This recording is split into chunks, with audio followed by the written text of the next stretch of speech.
नीच सौतेली माँ। एक दिन एक ब्राह्मण ने अपनी पत्नी को अपने बिना खाना खाने से मना किया ताकि कहीं ऐसा न हो कि वह बकरी बन जाए। इसके जवाब में उसकी पत्नी ने भी उससे यही कहा कि वह भी उसके बिना खाना नहीं खाएगा ताकि वह कहीं चीता न बन जाए। दोनों राजी हो गए। इस तरह काफी दिन निकल गए और दोनों में से किसी ने अपना वायदा नहीं तोड़ा। दोनों एक दूसरे के साथ ही खाना खाते थे, पर एक दिन उस ब्राह्मण की पत्नी ने अपने बच्चों को खाना देते समय उस खाने में से चखने के लिए एक कौर खुद खाकर देख लिया। उस समय क्योंकि उसका पति वहां था नहीं, सो उसकी पत्नी तुरंत ही एक बकरी बन गई। जब वह ब्राह्मण घर आया तो उसने देखा कि एक बकरी उसके घर के चारों तरफ घूम रही है। ये देखकर वह बहुत दुखी हुआ क्योंकि वह तुरंत ही जान गया कि वह बकरी और कोई नहीं बल्कि उसकी अपनी प्यारी पत्नी थी। उसने उसको अपने घर के आंगन में बांध दिया और उसकी बड़ी सावधानी से सेवा करने लगा।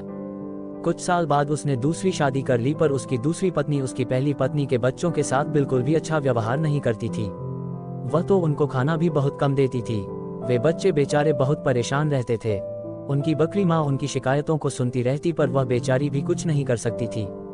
उन बच्चों की माँ ने यह भी देखा कि उसके बच्चे दुबले होते जा रहे हैं।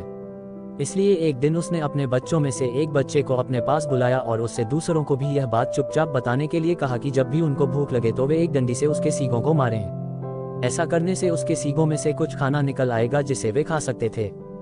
बच्चों ने ऐसा ही किया।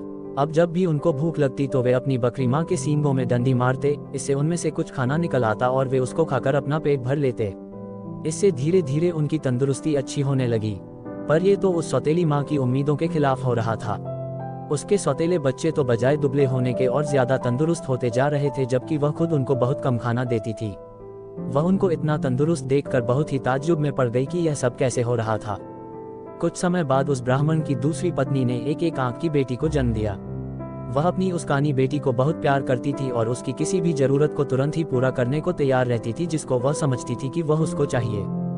कुछ दिनों बाद जब वह लड़की काफी बड़ी हो गई, चलने फिरने लगी, बोलने चालने लगी, अच्छी तरह बात करने लगी, तो उसकी माँ उसको दूसरे बच्चों के साथ बाहर खेलने के लिए भेजने लगी। उसने उसको ये भी कहा कि वह अपने बड़े भाई बहनों पर निगाह रखे कि वे कब और कैसे खाते पीते हैं। लड़की ने कहा ठीक है। वह लड़की उनके साथ सारे दिन रही और उसने वह सब कुछ देखा जो उनके साथ हुआ। ये सुनकर कि बकरी उसके सौतेले बच्चों को खाना दे रही थी, वह दूसरी पत्नी बहुत गुस्सा हुई। उसने तय कर लिया कि वह उस बकरी को जल्दी से जल्दी मरवा देगी। एक दिन उसने बहाना किया कि वह बहुत बीमार है और अपने इलाज के लिए एक हकीम को बुलवाया। उसने उस हकीम को रिश्वत दी और कहा कि वह उसके लिए दवा के तौर पर बकरी का मांस खाने के लिए बताए। उस हकीम ने ऐसा ही किया।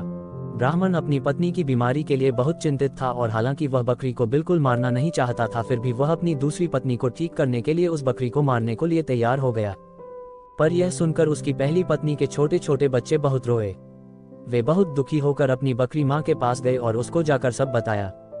उनकी माँ ने कहा, मेरे प्यारे बच्चों रो नहीं। जो जिंदगी में जी रही हूँ ऐसी जिंदगी से तो मर जाना अच्छा है। रो नहीं, मुझे तुम्हारे खाने को लेकर कोई दुख नहीं है, क्योंकि अगर तुम मेरा कहा करोगे तो खाना तो तुमको उसके बाद भी मिलता रहेगा। मेरे मरने के बाद तुम लोग मेरी हड्डियां इकट्ठी कर लेना और उनको किसी ऐसी जगह दबा देना जहां उनको कोई ढूंढ न सके। फिर जब भी तुमको भूख लगे तो तुम वहां आ जाना, तुमको वहां खाना मिल जाएगा। उस बकरी ने उनको ये सलाह बड़े समय से दे दी थी, क्योंकि जैसे ही उसने अपनी बात खत्म की और उसके बच्चे वहां से गए कि तभी एक कसाई अपना बड़ा सा चाकू लेकर वहां आ पहुंचा और उसने उस बकरी को मार दिया।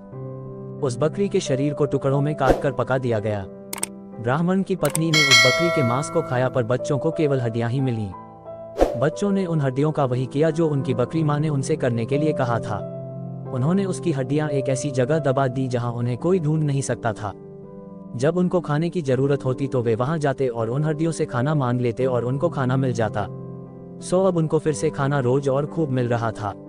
अब वे भूखे भी नहीं रहते थे। उनकी तंदुरुस्ती फिर से ठीक होती जा रही थी।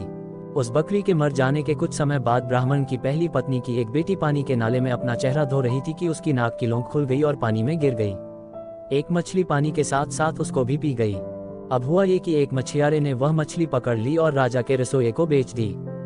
रसोइये ने जब उस मछली को पकाने के लिए काटा तो उसको ये देखकर बड़ा आश्चर्य हुआ कि उसके अंदर तो नाक की एक लौंग थी। वह उसको लेकर राजा के पास गया तो राजा को भी उसमें रुचि हो गई। राजा ने अपने राज्य में यह मुनादी पिटवा दी कि जिस किसी की भी नाक की लौंग खो गई हो वह उसको राजा से आकर ले जाए। कुछ ही दिनों में उस लड़की का भाई राजा के पास आया और बोला कि वह नाक की लौंग उसकी बहन की थी। उसकी यह नाक की लौंग उसका चेहरा धोते समय नाले में गिर पड़ी थी। राजा ने उस लड़की को बुलाया तो वह उसकी सुंदरता और अच्छा व्यवहार देखकर इतना प्रभावित हुआ कि उसने उससे शादी कर ली और उसके परिवार की भी खूब सहायता की।